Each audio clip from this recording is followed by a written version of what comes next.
Dan il-programm huwa mwassal lilkom minn Revlon.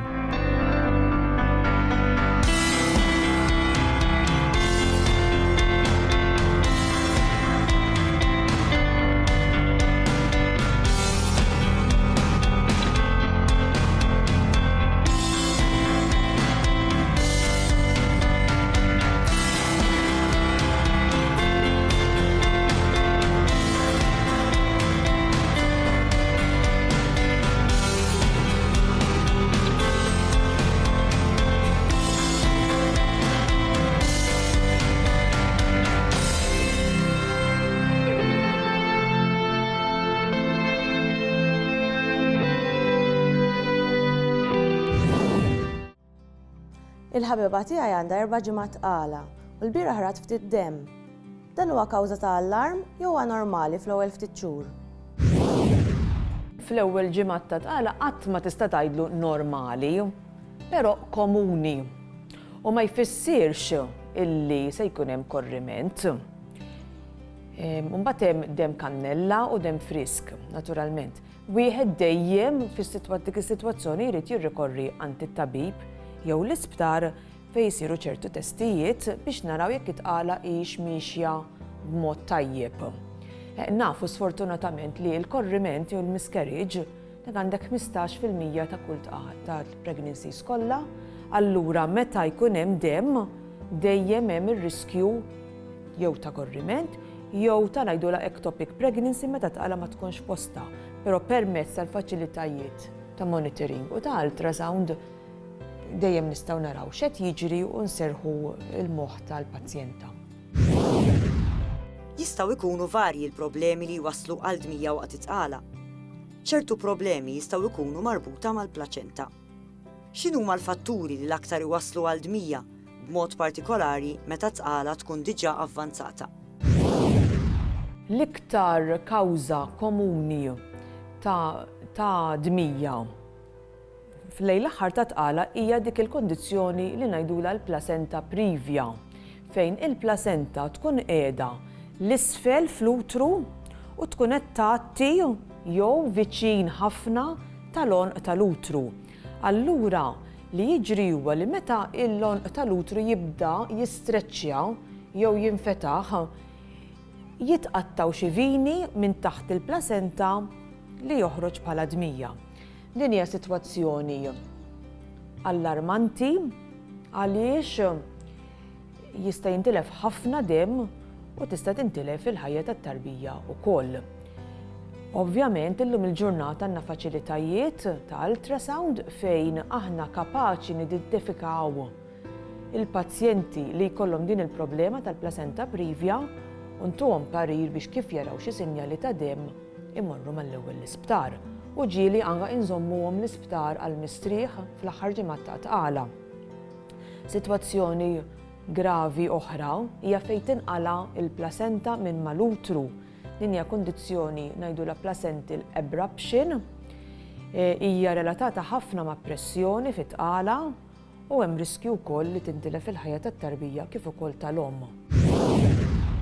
Hija ħaġa ovvja li meta l-omm tara xi dmija waqt it-tqala, din għandha tkellem lit-tabib tagħha mill-ewwel.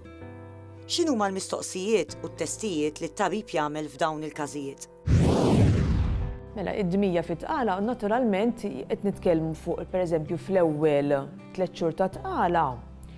Peress li hemm possibilità jew ta' korriment jew meta ngħidu ectopic pregnancy, huwa importanti li t-tabib jistabbilixxi kemm hija avvanzata tqala u normalment bl-użu tal-ultrasound mal-ewwel nindunaw x'qed jiġri jekk hemmx pereżempju korriment jew ġieli jkollhom twins pereżempju u jkorru wieħed minnhom jew it-tqala sfortunatament ma tkunx posta.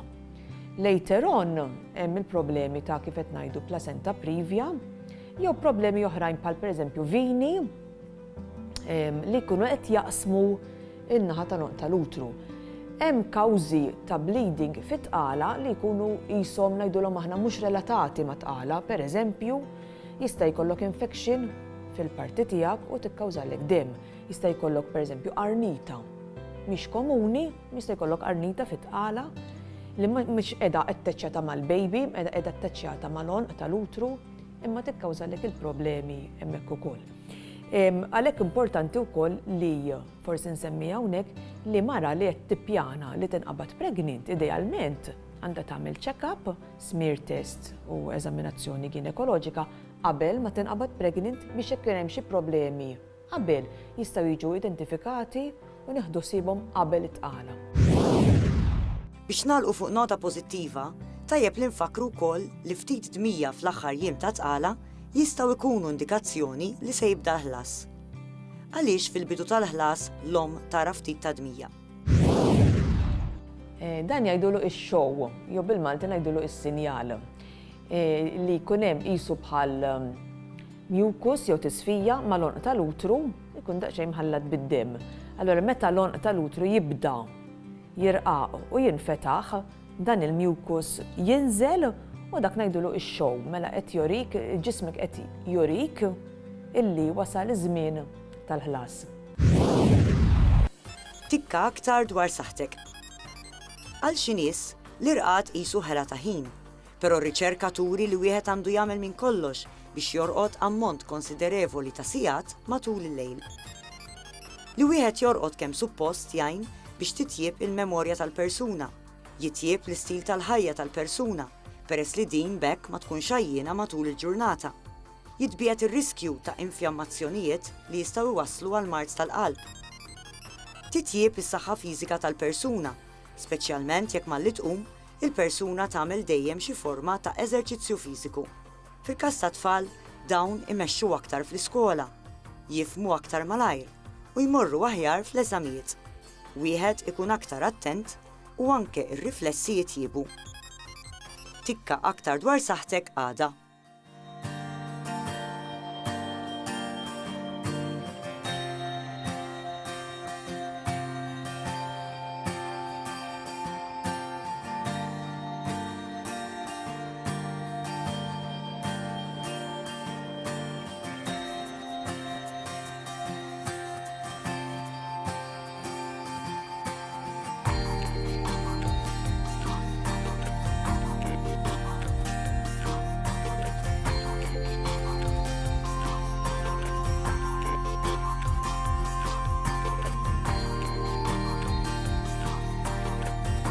Dan il-programm ġie mwassal lilkom minn Revlon.